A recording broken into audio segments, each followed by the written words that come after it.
have to avoid the rain kapag ganito na icy weather. Nasa likod mo lang ako. Dahil gago ka! Dahil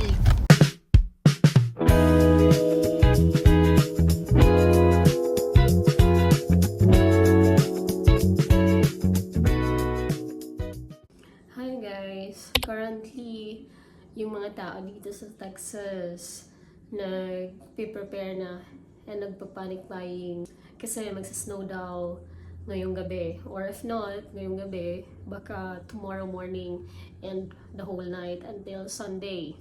Yun ang forecast nila. Hindi sanay yung mga tao dito sa snow kasi hindi naman talaga ni-snow ang Texas noon. However, due to the climate change siguro, kaya nag-iba na din yung panahon dito, in-snow na siya. In February 2021, noon yun yung medyo malakas din na snow na naranasan ng Texas and lahat nagpanic. Then, especially wala silang idea on how to deal with it, yung mga sasakyan sa daan. Ngayon, nagkakaubusan pala ng propane dito para sa mga portable heaters in case mawala ng kuryente. And we tried na maghanap talaga ng propanes, just that wala na. It's already out of stock. Buti naman may natabi kami na dalawa pa the last time. So hopefully kumasya yun. And sana hindi naman talaga mawala ng kuryente. Also, ina-advise yung mga tao na you have to keep yung mga faucets nyo na nakabukas. I mean, hindi naman open, pero at least may tumutulo na tubig para hindi mag-burst. Kasi ang nangyari during winter, sumasabog yung mga tubo nila dahil sa temperature, sobrang lamig. And also, yung mga cabinets, sink, kitchen sink, bathroom sink, it should be open kasi para sumisingaw yung lamig niya at hindi talaga siya ma-stuck lang doon sa loob na pwede ngang mag-cause para lumamig yung tubo and mag-burst. Also, may sineset din talaga na temperature. It will help also dun sa mga tubo ng tubig.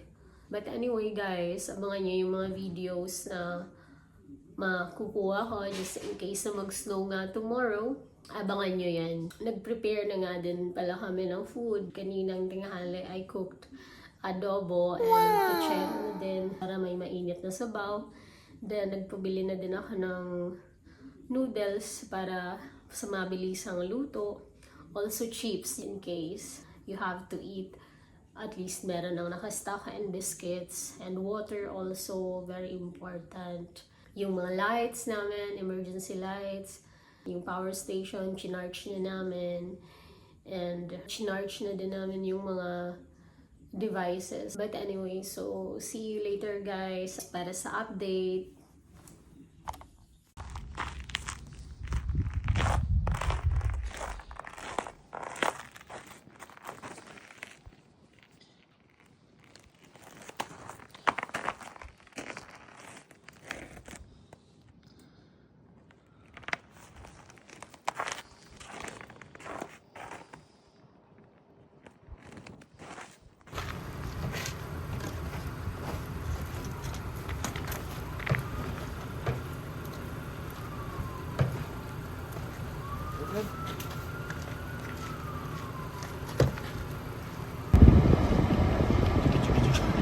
Namamati. Di, magrayo ka tatawan mag-slide.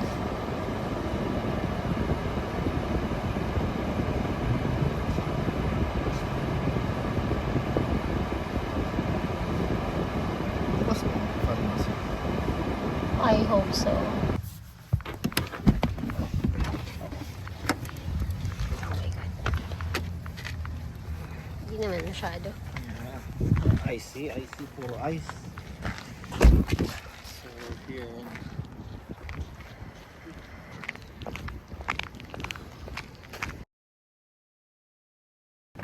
lamig sobra. Oh my God. Kakapal pa yan, no?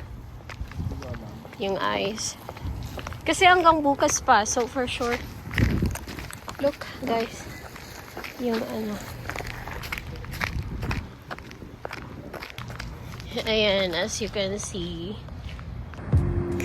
We have decided na magpunta sa range since hindi naman ganun kalakas yung pagbuhos ng snow.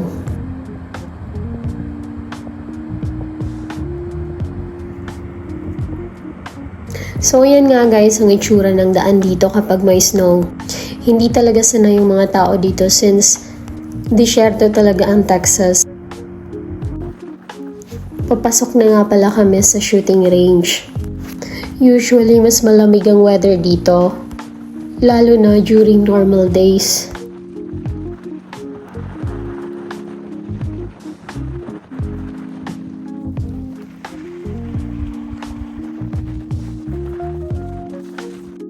Gusto ng husband ko matry na makapag-shoot during snowy weather. So, ayan, he tried it. Ako naman to. Syempre, nakasupport all the way.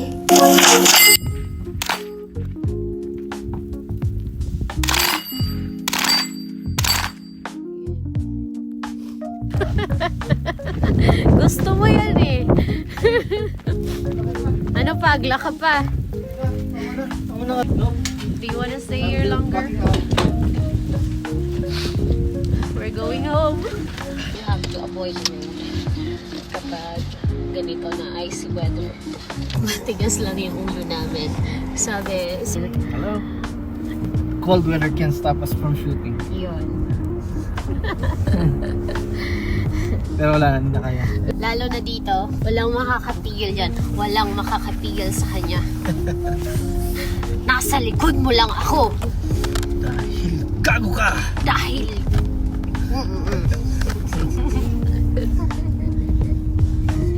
And pauwi na kami. Diba? Ganyan yan. Nasa likod niya lang ako. 45.